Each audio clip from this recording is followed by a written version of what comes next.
നമസ്കാരം. ജയം ടോക്സിലേക്ക് സ്വാഗതം. മുഖ്യമന്ത്രി വി ഡി സതീശൻ കഴിഞ്ഞ ദിവസം മന്ത്രിസഭാ യോഗത്തിന് ശേഷം ചില പ്രധാനപ്പെട്ട പ്രഖ്യാപനങ്ങൾ നടത്തി. ആ പ്രഖ്യാപനങ്ങളെ സംസ്ഥാനത്തെ സംബന്ധിച്ച് വളരെ നിർണായകമായിട്ട് എനിക്ക് തോന്നി. 5 കാര്യങ്ങളാണ് അദ്ദേഹം പറഞ്ഞത്.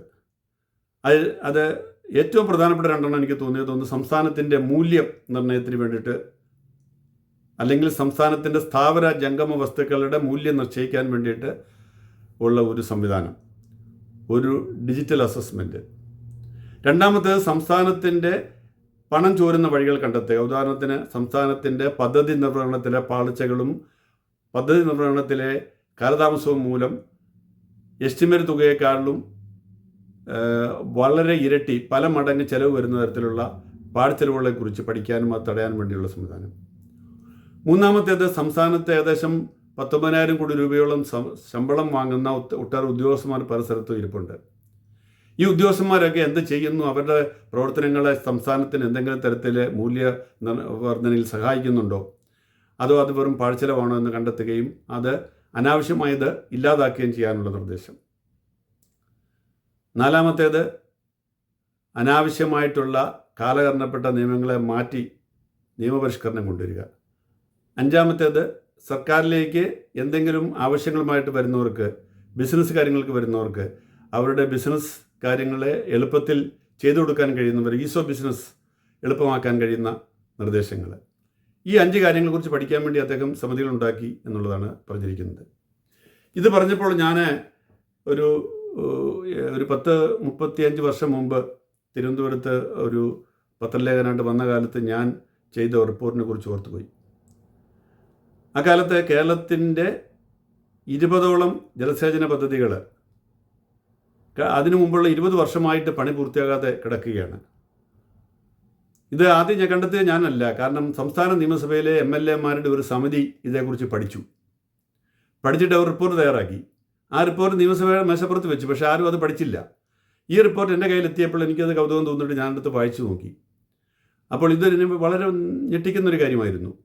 അപ്പം ഞാൻ ഈ ഓരോ പദ്ധതിയും എടുത്തിട്ട് അന്നത്തെ അതിൻ്റെ എസ്റ്റിമേറ്റ് തുക എത്ര, തുടങ്ങിയ വർഷമേത്, അതിനുശേഷം അത് അന്ന് ആ കാലഘട്ടം 15-20 വർഷം കഴിയുമ്പോൾ ഇതിനകത്ത് പല പദ്ധതികളും അതിനിടയ്ക്ക് തുടങ്ങിയതോ പുരോഗതിയിലുള്ളതുമാണ്. ഈ പദ്ധതികളുടെ ഇപ്പോഴത്തെ എസ്റ്റിമേറ്റ് എത്രയാണ്, ഈ പദ്ധതിയിൽ നിന്ന് ഇതുവരെ എന്തുമാത്രം കൃഷിക്ക് ഉപയുക്തമായ ജലസേചനം നടത്താൻ കഴിഞ്ഞു, ഇതേക്കുറിച്ച് പഠനം നടത്തി ഞാൻ തന്നെ മനോരമയുടെ ആർട്ടിസ്റ്റിൻ്റെ സഹായത്തോടെ ഒരു ചാർട്ട് തയ്യാറാക്കി. 20 പദ്ധതികളും തുടങ്ങിയ വർഷവും അന്നത്തെ എസ്റ്റിമേറ്റും ഇപ്പോഴത്തെ എസ്റ്റിമേറ്റും ഇതിൻ്റെ പുരോഗതിയും എല്ലാം കാണിക്കുന്ന ഒരു ചാർട്ട് തയ്യാറാക്കിക്കൊണ്ട് ഞാനൊരു ലേഖനം മനോരമയിൽ എഴുതി. വളരെ കഷ്ടപ്പെട്ട് 1 മാസം ശ്രമിച്ച് ചെയ്ത സാധനമാണെങ്കിലും ഒരു ഡെവലപ്മെൻറ്റ് ജേർണലിസത്തിൻ്റെ ഭാഗമായിട്ട് ചെയ്തതാണെങ്കിൽ അതിന് വലിയ അംഗീകാരമൊന്നും വായനക്കാരിൽ നിന്ന് കിട്ടിയില്ല. മനോരമയുടെ ചീഫ് എഡിറ്ററുമൊക്കെ എന്നെ വിളിച്ച് അഭിനന്ദിച്ചു എന്നുള്ളത് മാത്രമാണ് എൻ്റെ സന്തോഷം. പക്ഷേ അന്നത്തെ ഇറിഗേഷൻ മിനിസ്റ്ററായിരുന്ന TN ജേക്കബ് അതിൽ താല്പര്യമെടുത്തു. അദ്ദേഹം എന്നോട് ആ ചാർട്ട് മേടിച്ചു. കാരണം സർക്കാരിൻ്റെ കയ്യിൽ അന്ന് അങ്ങനെ ഒരു സംഗതി ഇല്ലായിരുന്നു. അദ്ദേഹം അത് മേടിച്ചിട്ട് അദ്ദേഹം അത് റീഡിസൈൻ ചെയ്തിട്ട് അത് അന്ന് കുറേ കാലം TN ജേക്കബിൻ്റെ ഓഫീസ് മുറിയിൽ അത് വെച്ചിരുന്നു. അത് രഹസ്യമായിട്ട് എനിക്ക് കിട്ടിയ ഒരു സന്തോഷവും അംഗീകാരമായിരുന്നു. പക്ഷേ അതിനുശേഷവും കാര്യങ്ങൾക്ക് വലിയ മാറ്റമൊന്നും വന്നില്ല. അതിനുശേഷം പുതിയ ഇറിഗേഷൻ പദ്ധതികൾ തുടങ്ങി. അതും ഇങ്ങനെ അനിശ്ചിതമായിട്ട് നീണ്ടു പോവുകയും ചെയ്തു. നഷ്ടം, ചോർച്ച അത് തുടർന്നുകൊണ്ടിരുന്നു. നമ്മുടെ കല്ലട ഇറിഗേഷൻ പ്രോജക്റ്റ് കേരളത്തിലെ ഏറ്റവും വലിയ ജലസേചന പദ്ധതിയാണ്. അതിൻ്റെ കാര്യം തന്നെ എടുക്കുക. അത് തുടങ്ങിയപ്പോൾ 1970 തുടങ്ങിയപ്പോൾ ഏതാണ്ട് 50 കോടിയോ മറ്റോ ആയിരുന്നു.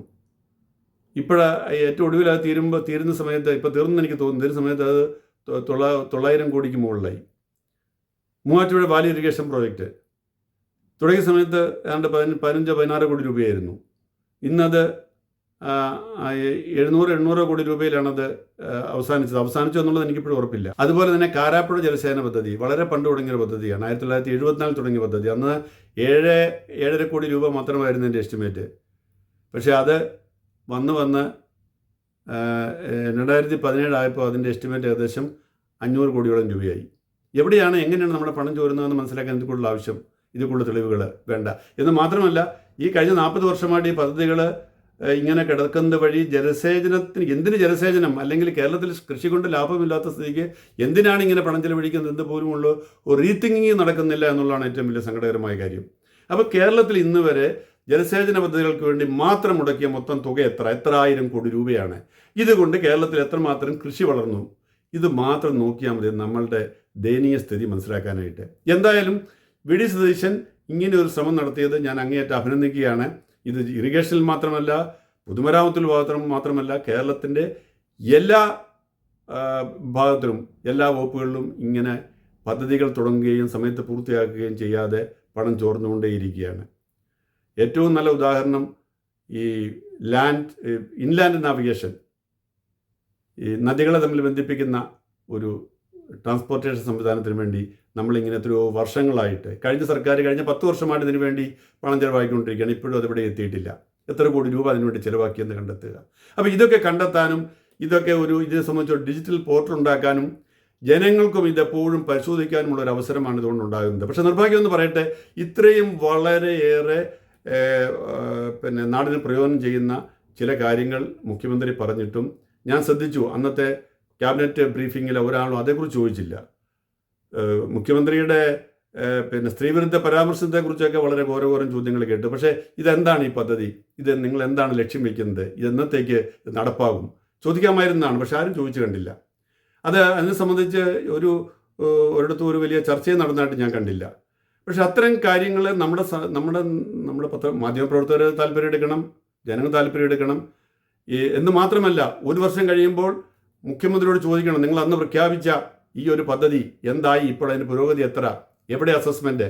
ഒരു വർഷം കൊണ്ട് 6 മാസം കഴിയുമ്പോൾ ചോദിക്കണം, അല്ല 3 മാസം കഴിയുമ്പോൾ ചോദിക്കണം എവിടെ എത്തി. മുഖ്യമന്ത്രി ഇത് പ്രഖ്യാപിച്ച് പോയാൽ മാത്രം പോരാ, ഇത് നടപ്പാക്കുന്നു എന്ന് അദ്ദേഹത്തിന് ബോധ്യമുണ്ടോ, അദ്ദേഹത്തിൻ്റെ ഓഫീസിന് ബോധ്യമുണ്ടോ, ഈ നമ്മുടെ സർക്കാരിന് ബോധ്യമുണ്ടോ എന്നൊക്കെ നമ്മളും കൂടെ നിരീക്ഷിക്കേണ്ട ആവശ്യമുണ്ട്. എന്തായാലും ഇതൊരു നല്ല ശ്ലാഘനീയമായ കാര്യമാണ്. ഈ 5 നിർദ്ദേശങ്ങളെ ഞാൻ അഭിനന്ദിക്കുകയാണ്. ഈ 5 നിർദ്ദേശങ്ങളും നടപ്പാക്കാനായിട്ടുള്ള മുഖ്യമന്ത്രിയുടെ ഇച്ഛാശക്തി അത് നിലനിർത്തിക്കൊണ്ട് മുന്നോട്ട് പോകാനും ഇനിയെങ്കിലും നമ്മളുടെ ഇത്തരത്തിലുള്ള പണത്തിൻ്റെ ചോർച്ച തടയാനായിട്ട് നമുക്ക് കഴിയട്ടെ എന്ന് ആശംസിക്കാനും മാത്രമാണ് ഈ കേരളത്തിൽ നിന്ന് വളരെ അകലെ അമേരിക്കയിൽ ഇരുന്നുകൊണ്ട് എനിക്കിപ്പോൾ പറയാൻ കഴിയുക.